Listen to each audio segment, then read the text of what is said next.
Biar hendak hendak jauh dengan masa lusia ini, fikir fikir dan jadi, ambil biar hendak hendak kan ya ada dosa. Parilah, di kanan apa, yudian nandia. Di kanan apa yudian nandia dulu, lalu pertama di orang cuci saya deh. Juga bila juga madrug, Anisa lo suara, Anisa lo subire kama, Anisa pilih di kanan apa, fikir fikir dan jadi, ambil biar hendak hendak kan ya ada. Bawa kau nyanda yang jadi dosa lo subah. Hari lo dosa lo subah mana, solusi apa le? Alih sedosa dunia berisi jena buku hasida tabu nawi harado. Allah ni kau zawidati pemade nanu yogi abisa wakanaya tiba biar dunia bisu pati jahadi. Dia dami bigawe okha dadi ke wadagi. Bikawe cita yanto. Okha dadi ke wadagi nalaya snauchi mulia taada ludadama abonai. Tiba tiba susah tu biar dunia jangan ni amat dunia di. Bisu mandi dah sesuatu ni hati dia tapi kita kata yang itu anisa itu kerana apa abonai. Duka dunia berisi dia, duka dunia gotawan jelah sibuye tak ada sedada sedapnya. Pula dunia zawira dan dunia siapa pun yang kau seraya doa. Allah di bawah longan kuenai bihu abonai balagau. Kondisi bawah longan kuenai bosahu abonai balagau. Wujudnya bawah longan kuenai abonai. Mayeng je kepada abonai balagau. Pemani bawah longan kuenai abonai miliahu pemana dia abonai balagau. Nanu yogi bhavana longa kengo majoga amathoche abonai dolagao abisa wakanaya bhavana longa kenchi masini masuzanda do naminya masihu abonai dolagao Deva thamya do baya tinya jago ne amat dinadi bisu bhadita jesu diledi hoti phipe Mimi sekhe ko mimi nunyan to on pyo pyong to on so so maနေတဲ့လုပ်ငန်းခွင်လေးတွေဖြစ်ပါတယ်နော်အနိစ္စတင်ညာဖြစ်နေတဲ့အနိစ္စတင်ညာကိုအကျဉ်းပန်းများစွာလေ့လာပြီးတဲ့အခါအနိစ္စဖြစ်တဲ့ဒီခန္ဓာ၅ပါးအပေါ်မှာဒုက္ခကိုဆက်ပြီးပွားရတယ်ပွားလိုက်တဲ့အချိန်ကမှဘာဖြစ်တယ်လဲမန်လျက်မြောက်ချီမို့ထားတဲ့လူသားသမအပေါ်မှာကြောက်ရွံ့ထိတ်လန့်နေတဲ့အမှတ်တင်ညာဒီရှိရှိတည်လာတယ်လို့ပဲဒီခန္ဓာ၅ပါးတော့အပေါ်၌ကြောက်ရွံ့နေတဲ့အမှတ်တင်ညာတွေရှိရှိတည်လာမယ်ဒီလိုကြောက်ခန္ဓာ၅ပါးအပေါ်မှာကြောက်ရွံ့နေတဲ့အမှတ်ပညာကဘာလို့မလဲဘာဝနာကိုပွားများအထုတ်ဖို့ရန်အတွက်ပြင်းနေတဲ့ဒီစိတ်ဓာတ်ကိုလည်းတိုက်ဖြတ်ပေးမယ်တပည့်တော်လည်းကြိုးစားပါဦးမယ်ဘုရားဆိုအိမ်ပြန်သွားတယ်ဟုတ်တယ်မလားဒါပြင်းတဲ့လုပ်ငန်းနော်နောက်တစ်ခုကောသစ္စာပေါ်စားတယ်ဘာဝနာလုပ်ငန်းကိုလည်းလေးနဲ့အမထုတ်ဖို့ပေါ်ဆက်ဆက်လေးအထုတ်တယ်ဒီစိတ်ဓာတ်လေးကိုလည်းဒီဒုက္ခပညာကတိုက်ဖြတ်ပေးမယ်နောက်တစ်ခု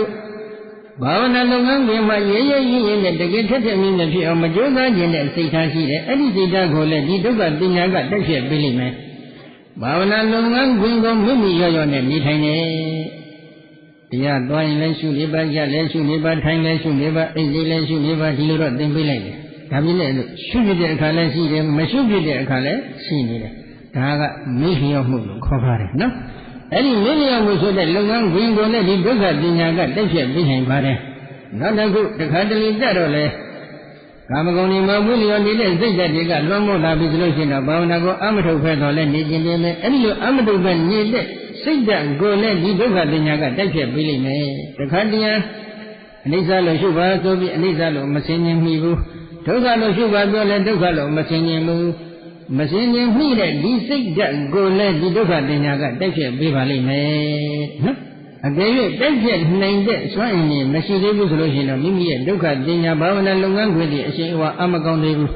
တက်ဖြတ်နိုင်ပြီဆိုလို့ရှိရင်တော့အရှင်အဝါသိအကောင်းပြီအကောင်းတဲ့အရှင်အတ္တိကြည်ကြံကြုတ်ကိုပွားများအထုတ်ထားမယ်ဆိုရင်ဒီဒုက္ခပညာကမတရားအမြင့်ကြီးပါလျင်တရားရှိတယ်မတရားအမြင့်ကြီးပါလျင်အဆုံးပိုင်းခြားရှိပါတယ်ဆိုပြီးတော့ဒီလိုဟောတယ်ကဲနောက်ဆုံးတစ်ခုပဲကျန်တော့တယ်နော်ဒီမကြီးတို့ပြည့်စုံပြီခင်ဗျနော်ကဲနောက်တစ်ခုအနတ္တပညာနော်ဒုက္ခေအနတ္တပညာဒုက္ခဖြစ်တဲ့ဒီခန္ဓာ၅ပါးကိုလည်းအနတ္တလို့ကြည်ဖန်များစွာထက်ခါပွားနေပါအနတ္တဆိုတာက ဒီခန္ဓာ၅ပါးထဲမှာအတိအကျအမြဲတည်နေတဲ့အတ္တခေါ်တဲ့အနှစ်သာရမရှိမှုသဘာဝကိုဉာဏ်နဲ့မြင်အောင်ကြည့်ပြီးအနတ္တလို့ရှုရတယ်ခန္ဓာ၅ပါးကလွဲရင်လည်း30ပုံအတွင်းမှာဘာမှမရှိဘူးရှိနေတဲ့ဒီခန္ဓာ၅ပါးကလည်းဖြစ်ပြီးတဲ့ချက်ချင်းပြတ်တဲ့နောက်ဆုံးပြိုပြက်နေတဲ့သဘာဝသာဖြစ်တယ်မပြိုမပြက်ဖဲမဖြစ်မပြက်ဖဲတည်နေတဲ့အတ္တဆိုတာဒီထဲမှာရှားကြည့်ရှားလို့မတွေ့ဘူးအဲ့ဒီရှားမတွေ့တဲ့အနတ္တသဘောကိုဉာဏ်နဲ့မြင်အောင်ကြည့်ပြီးဒီခန္ဓာ၅ပါးယုတ်တရားနဲ့တရားတွေကိုအနတ္တလို့တွင်နေရှုပြရတယ်ဒီလိုရှုနေတဲ့ဉာဏ်ဟာလည်းအမတောခတ္တမတရားအမျက်နိဗ္ဗာန်နဲ့တရားရှိတယ်အမတ္တပရိယောသနာမတရားအမျက်နိဗ္ဗာန်နဲ့အဆုံးပိုင်းခြားရှိပါတယ်ဘယ်လိုလဲဒုက္ခေအနတ္တပညာပရိရှိတေနဘိက္ခုဘိက္ခုနာစေတတာဘုလံဝိဟာရတောဣမသမိသတ္တဝိညာဏကေခာယဗိဒ္ဓသတ္တဗနိမိတ်ေတုအဟင်္ကာရမမင်္ကာရမာနပကတံမနတံဟောတိဝိဒတမတိခန္ဓာတန်တံသူဝိမုတ်တံဘိက္ခုจิตယံတို့ဒုက္ခေဒုက္ခဖြစ်သောခန္ဓာ၅ပါးအပေါ်၌အနတ္တပညာပရိစိတေနအနတ္တပညာကိုထဝန်းခြင်းလေးလံရှိပူ၍ထားအပ်သောစေတသာစိတ်တဖြစ်ဘူးလားအကျဉ်းများစွာဝိဟရတော်နေတိုင်းရရှိသောဘိက္ခုနောယောဂဝေစရယဟန်တော်အားဣမသမိသတဝိညာဏကေကာယေဤသက်ရှိသဝိညာဏကရူပကာယခန္ဓာကိုအပေါ်၌တော်၎င်းဗိဒ္ဓသတ္တဗာနိမိတ်တေတုလုံးဆုံးသောဗဟိတသင်္ခါရနမိတ်တို့၌တော်၎င်းအဟင်္ကာရမမင်္ကာရမာနပကတံငါဟုသောအချင်းရာအဖြင့်ဆွေလန်းသောဒိဋ္ဌိငါဟာဟုသောအချင်းရာအဖြင့်ဆွေလန်းသောတဏှာငါဟုထောင်သောတွေ့ကြတတ်သောမာနမှကင်းသောမာနတံစိတ်တတိဟောတိထင်ရှားဖြစ်ပေါ်၍လာတတ်ပေ၏ဝိဒတမတိကန္တံသုံးမျိုးသောမာနကိုကျော်လွန်လွန်မြောက်၍သွားနိုင်ပေ၏မန္တန်ကြီးတဲ့ဣဒံလှပေ၏သူမြမုတ်တံကောင်းစွာကိလေသာတို့မှလွမြောက်နိုင်ပေ၏ဒုက္ခဖြစ်နေတဲ့ဒီခန္ဓာ၅ပါးကိုအနတ္တလို့သိချပွားပြီးပါဘာဝနာကသစွမ်းအားကြီးပါစေစွမ်းအားကြီးလာတဲ့ဒီဘာဝနာကဘာဖြစ်မလဲမိမိရဲ့လက်ရှိသဝိညာဏကကာယရူပကာယနာမကာယနှစ်ခုလုံးပါပဲနော်ဒီရူပကာယနာမကာယအပေါ်မှာကိုမဟိတအလုံးစုံသောသင်္ခါရနမိတ်အာယုန်ကြီးအပေါ်မှာရောငါလို့ဆွေးလန်းနေတဲ့ငါဟူသောအချင်းအဖြစ်ဆွေးလန်းနေတဲ့ဒိဋ္ဌိငါဟာလို့ဟူသောအချင်းအဖြစ်ဆွေးလန်းနေတဲ့တဏှာငါလို့ထောင်သောတုတ်ကနေတဲ့မာနဒီဒိဋ္ဌိတဏှာမာနဆိုတဲ့ဒီတရား၃ပါးမှကင်းရှင်းနေတဲ့စိတ်ဓာတ်တွေဖြစ်ပေါ်လာပါလိမ့်မယ်ဆိုလိုတာကတော့ဘုန်းကြီးတို့အနတ္တလို့တွင်ရှုရင်ဒီအနတ္တနုပါဒနာဉာဏ်ကငါဟုသောအချင်းရာအဖြစ်ဖြစ်ပေါ်နေတဲ့အတ္တဟုသောအချင်းရာအဖြစ်ဖြစ်ပေါ်နေတဲ့ဒိဋ္ဌိကိုပဲခွန်နိုင်ပါတယ်